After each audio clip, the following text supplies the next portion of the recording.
चलना कितना आम सा काम है ना? हम सब करते हैं। लेकिन क्या कभी सोचा है कि आपका हर कदम असल में यूनिवर्स की कुछ अनदेखी शक्तियों का एक डांस है? चलिए आज इसी साधारण से कदम के पीछे छिपी इस कमाल की फिजिक्स को समझते हैं। सवाल सीधा सा लगता है, हम चलते कैसे हैं? पर इसका जवाब उतना सीधा है नहीं। देखिए, चलना सिर्फ एक पैर के आगे दूसरा पैर रखना नहीं है। ये तो एक तरह से इस धरती के साथ हमारी लगातार होने वाली एक बातचीत है। तो कहानी शुरू कहाँ से होती है? ये शुरू होती है उस एक पॉइंट से जहाँ हमारे पैर जमीन को छूते हैं। आपके जूते के नीचे जो ये खांचे या गाड़ी के टायर पे जो पैटर्न बने होते हैं, वो सिर्फ डिजाइन के लिए नहीं है। असली खेल तो यहीं से शुरू होता है। यही है हर चीज की चाबी। और यही एंट्री होती है हमारी कहानी के पहले हीरो की, फ्रिक्शन यानी घर्षण। ये वही अनदेखी शक्ति है जो हमें हर कदम पर फिसलने से बचाती है। तो ये फ्रिक्शन आखिर है क्या? सिंपल भाषा में इसे नेचर का एक इनविजिबल ब्रेक समझ सकते हैं। यह एक ऐसी फोर्स है जो हमेशा मोशन को यानी गति को रोकने की कोशिश करती है। मतलब जब भी कोई चीज हिलने की कोशिश करेगी, फ्रिक्शन उसे रोकेगा।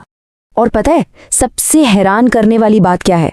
दुनिया में कोई भी सतह बिल्कुल परफेक्ट, पूरी तरह से स्मूथ नहीं होती। नहीं, बिल्कुल नहीं। अगर आप माइक्रोस्कोपिक लेवल पर देखें ना, तो सबसे साफ शीशा भी पहाड़ों की एक सीरीज जैसा दिखेगा। और यही छोटी छोटी ऊंचाइयां और गहराइयां एक दूसरे में पजल के टुकड़ों की तरह लॉक हो जाती हैं। बस इसी से बनती है वो पकड़ जिसे हम फ्रिक्शन कहते हैं। इसे एक एग्जाम्पल से समझते हैं। सोचिए, कीचड़ भरे ग्राउंड पर फुटबॉल खेलना। बॉल को किक करना कितना मुश्किल होता है ना? क्योंकि वहां फ्रिक्शन बहुत ज्यादा है।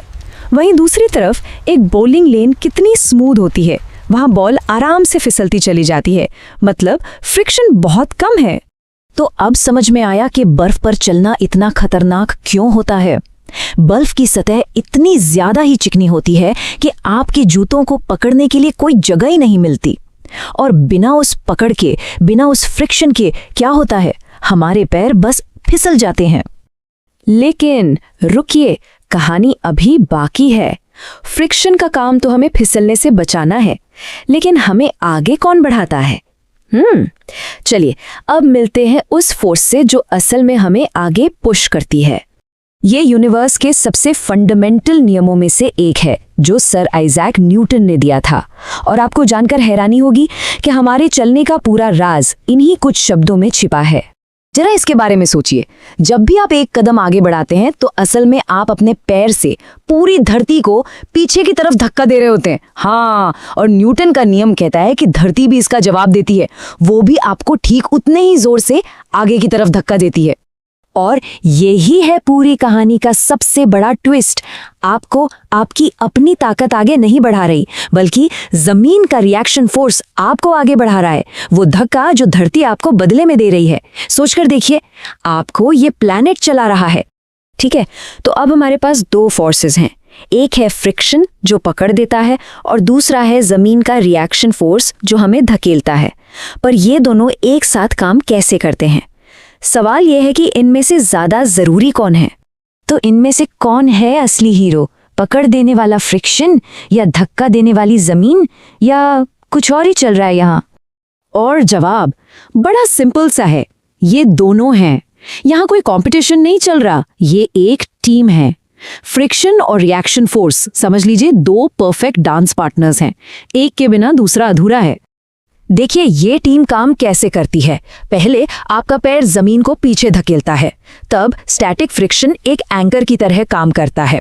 वो आपके पैर को फिसलने से रोकता है, और क्योंकि आपका पैर अब एक जगह लॉक हो चुका है, जमीन आराम से अपना इक्वल एंड ऑपोजिट पुश दे पाती है, जिससे आप आगे बढ़ते हैं। वापस से उस बर्फ वाली सिचुएशन को इमेजिन कीजिए। बिल्कुल चिकनी बर्फ। आप जमीन को पीछे धक्का देने की कोशिश करेंगे, लेकिन पकड़ तो है ही नहीं। तो क्या होगा? आपका पैर बस वहीं का वहीं फिसल जाएगा। आप 1 इंच भी आगे नहीं बढ़ पाएंगे। सिंपल। तो अब तक ये तो साफ हो गया कि चलने के लिए फ्रिक्शन कितना जरूरी है। लेकिन क्या ये हमेशा हमारा दोस्त होता है, या कभी कभी दुश्मन भी बन जाता है? चलिए देखते हैं। तो देखिए, फ्रिक्शन एक दो धारी तलवार जैसा है। एक तरफ ये हमारा दोस्त है, हमें चलने में, कागज पर लिखने में, यहाँ तक कि गाड़ी के ब्रेक लगाने में भी मदद करता है, और माचिस भी इसी से जलती है। लेकिन दूसरी तरफ ये हमारा दुश्मन भी है। यही फ्रिक्शन हमारे जूते की सोल घिसा देता है, मशीन के पार्ट्स को खराब करता है और हीट पैदा करके एनर्जी वेस्ट करता है। मतलब इसके बिना काम भी नहीं चलता और इसके साथ नुकसान भी होता है। अच्छा, तो अब हम चलने के पीछे की फिजिक्स को समझ गए हैं, और एक बार ये समझ आ जाए तो आपको यही सेम सिद्धांत अपने आसपास हर जगह दिखने लगेगा। सिर्फ चलना ही नहीं, ये पकड़ और धक्के की टीम वर्क हर जगह काम कर रही है। जब एक कार के टायर रोड को पकड़कर आगे बढ़ते हैं, या जब एक तैराक पानी को पीछे धकेलता है और आगे जाता है, यहाँ तक कि जब एक रॉकेट गैस को नीचे छोड़कर ऊपर उड़ता है, सब में यही कॉन्सेप्ट है। ये एक्शन रिएक्शन का डांस हर पल हमारे चारों तरफ हो रहा है। तो अगली बार जब आप बस ऐसे ही घूमने निकलें, तो एक पल के लिए रुकिए और सोचिए, आप सिर्फ अपने पैर नहीं चला रहे, आप असल में फिजिक्स के सबसे फंडामेंटल नियमों के साथ एक खूबसूरत सा खामोश डांस कर रहे हैं।